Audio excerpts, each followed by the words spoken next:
Lot of people say, how to avoid heart attack, doctor? You think there's a block in the vessel is a cause of the heart attack? No. Block in the vessel is a good business for me. I can tell you I want to bypass that and take about 5 lakhs from you. But that block has been bypassed by nature or God long ago. Otherwise you would live. Supposing you had 100% block, how can you survive? So as the block appears over a period of years, the collaterals come. I have a ACE patient in Mangalore. This man saw me about 40 years ago when he was about 50 plus. And he brought an angiogram where all vessels are blocked. Every single vessel of his heart was blocked. And he said, doctors asked me to immediately have bypass surgery. So I looked at the angiogram.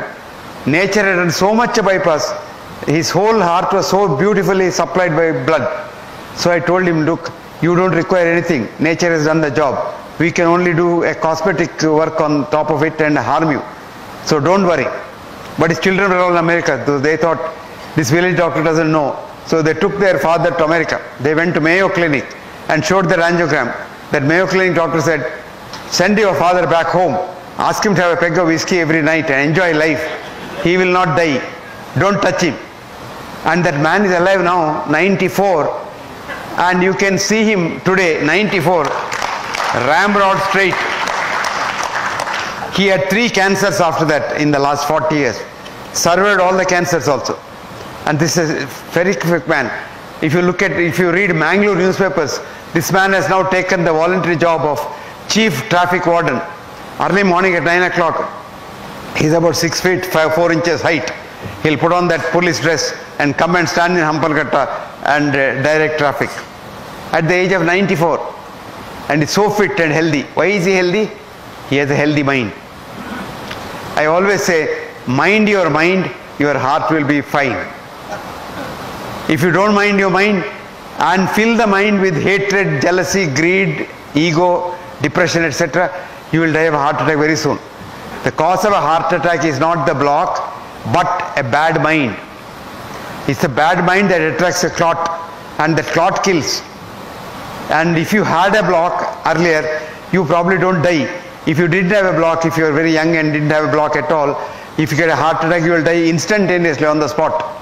That's called sudden death syndrome, which is different from heart attack. Before the heart attack occurs, you are dead. So your heart on postmortem looks normal, but you may have died of a heart attack because the heart is called electric death. And this happens. It happens in 2 circumstances. A, if you are an alcoholic, if you drink a lot of alcohol, your wiring inside the heart gets eaten up, moth eaten, and wiring gets snapped one day. So you suddenly drop down dead. But if you have a heart attack and you are old and have many blocks, you will never die. You will have chest pain, come to the doctor, make the doctor rich, and you will go on and on and on, jug on, and you don't die. So the secret is the block in the vessel, coronary vessel, is not the cause of a heart attack.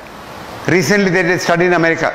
They took angiograms of people, lot of people, and everybody had some block. So they didn't interfere, didn't tell them, but wrote down, this man has a block in the left anterior descending artery, and if he gets a heart attack, he must have a heart attack in that territory.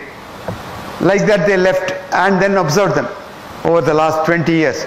Now a few of them did have a heart attack, but never in the area where there is a blocked vessel. So blocked vessel is not the cause. Where there is an open vessel, that got a clot and that had a heart attack. But even then what happens is, we simply frighten you because that's our business. Just now I was talking to a friend of mine sitting here, and he was saying he is absolutely fine but his sugar level is very high. So he had a very pertinent question, very logical question. Doctor, doesn't your body get used to a higher level of sugar? I told him yes, it does. Because he says, I'm absolutely fine. If doctors give me tablet and try to bring my sugar down, I feel miserable. I said, you are absolutely right. Because one of the greatest researchers in hypertension had told, his name was Sir John Pickering. And Pickering said, after you start a patient on blood pressure drugs, he loses all the 3 things in the American Constitution enshrined for man. Life, liberty and pursuit of happiness. Life you are not sure because with or without drugs you may die. Liberty you don't have because you have so much of restrictions. Pursuit of happiness is the thing of the past. So If you take drugs, you become an ass.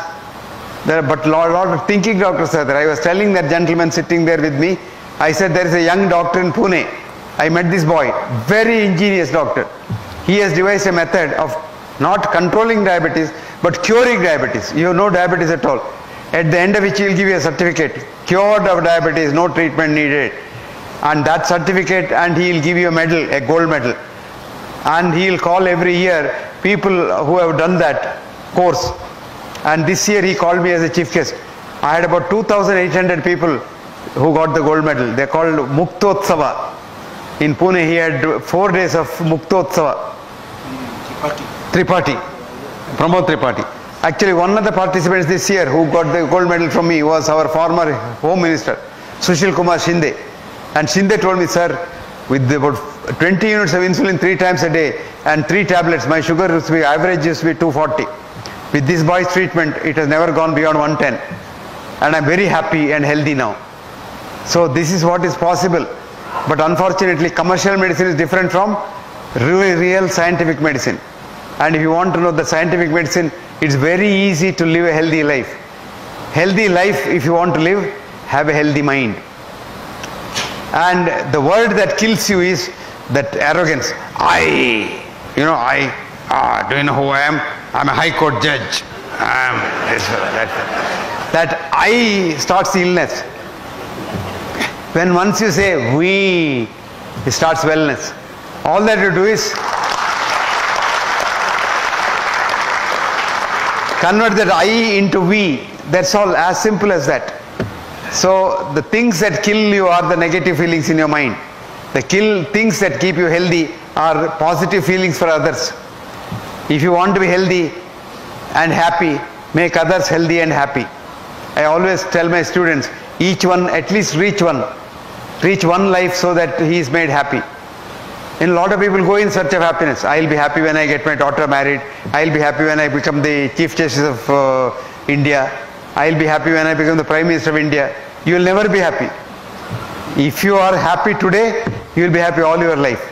So happiness is a journey. Happiness is not a goal. And what is a simple formula for happiness? Tell me. Catch hold of a man who is unhappy, make him happy. And happiness will come back. Happiness and love are like the mirror, you know. Christina, an American poet, has wrote, if love is what you give away, love is what comes back each day. So it comes and hits you back. So you love another person, the world loves you. You love yourself only and don't love nobody and hate others, you kill yourself faster. So friends, convert yourself, illness to we, wellness. You will all be very healthy. Then a lot of people think, oh, if I eat this, I'll be healthy. If I run a mile every day, I'll be healthy. If I run marathon now and then, I'll be healthy. All not correct. You are healthy if your mind is healthy. You don't have to even run nothing of the sort. You can eat anything as long as you don't eat when you are not hungry, you are fine. If you don't eat too much and become obese, you are fine. Eat what you like.